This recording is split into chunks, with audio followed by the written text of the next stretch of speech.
Ako po si Christian at ito ang Pisonet journey ko. Ako ay isang plain house husband. Oo, isa po akong house husband. At ganito palagi nag-umpisa ang araw ko. Sa Pisonet, dito po namin kinukuha ang pang-araw-araw na gastusin namin.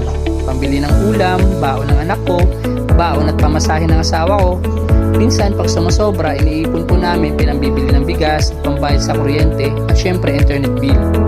Hindi po araw-araw maganda ang income sa Pisonet, lalo na busy ng mga bata sa school at medyo malayo po ang bahay namin sa mataong lugar. Sa Pisonet, mabilis na internet at maayos sa computer units ang kailangan.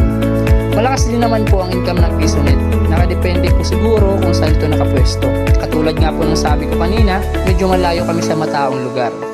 Malinis, magandang service at comfortability na lang kami bumabawi para dayuhin kami ng mga customers.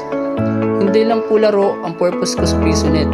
Para din po ito sa mga estudyante na gumagawa ng assignments nila sa school. Isa po akong ama na lumalaban ng patas sa buhay, nasusumikap para mabigyan ng magandang buhay ang pamilya. Ginawa ko po ang video na ito, nagbabakasakali na kumita din ako dito sa Facebook. At sobrang napakalaking tulong po nun pandagdag financial para sa pamilya ko. Sana ay suportahan niyo po ako para may pagpatuloy ang Pisonet journey ko. Maraming salamat po!